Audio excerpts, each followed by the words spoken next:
Kuwa mtu wa maombi juu ya familia. Maombi yawe ndani mpaka juu ya watoto wako, mpaka walio kwenye malango yako. Asije mgeni nyumbani kwako wakati wa maombi yuko chumbani. Haleluya! Hilo wiki lazima mjue Yesu wa mahali hapo. Anakaa chumbani kubana kuroga kule chumbani. Tunamkamata Joseph Reni kwa jina la Yesu. Haleluya! Tena tunatiisha maombi kabla ya chakula. Tuone kama utaenda chumbani. Itamela ni mnabudu familia. Aje kwenye moto. Aje kwenye moto. Haleluya!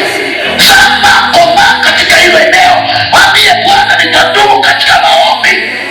Lazima kieleweke. Matendo ya Mitume sura ya 10 mstari wa kwanza mpaka 4. Matendo ya Mitume sana katika utoaji wao. Kitabu cha Matendo ya Mitume sura ya 10 mstari wa kwanza mpaka 4. Ndio. Mpe maiki kule nyuma wa kusikiliza na damu wepi amekaa kule. Na damu joe kunikuhamisha huko karibu na mchungaji ndio damu wepi. Njoo karibu na mchungaji. Pokea upako wako. Ndio rafiki. Unatoka huko na unafuata. Yema hii familia Bwana. Mungu awape maisha marefu. Awape maisha marefu. Ndio wako ni ukiangalia kwa Yesu. Anakula mema ya nchi. Karibu na mchungaji. Karibu na mchungaji. Mchungaji tulia hivyo. Wewe mtoto wako. Tulia hivyo. Tulia hivyo mchungaji na kuona kabisa. Wewe, haleluya. Lazima watoto waende kwa baba. Amen. Hebu nisome mwanzo. Kwa Matendo ya Mitume sura ya 11 mpaka. Palikuwa na mtu Kaisaria.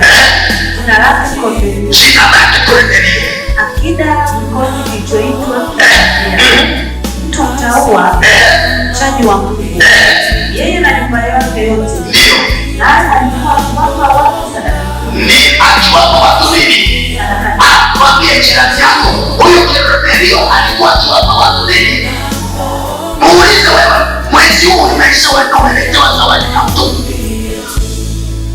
Ukasia tena mara ya pili, mwambie mwezi wa 4 umeisha, kuna zawadi imekuja kwako. Mwezi wa 3 na kuendelea. Na kumwomba Mungu daima. Akaona katika maono waziwazi. Kama saa 9 ya mchana. Malaika wa Mungu akimjia na kumwambia, Kornelio. Akamtazama sana. Akaogopa akasema, kuna nini Bwana? Akamwambia, sala zako na sadaka zako zimefika juu na kuwa ukumbusho mbele za Mungu. Bwana asifiwe. Huyu Kornelio dada yetu hakuwa mtu wa kanisa, lakini kuna kitu Biblia inaniambia Kornelio alizama kwa njia ya kumchanganya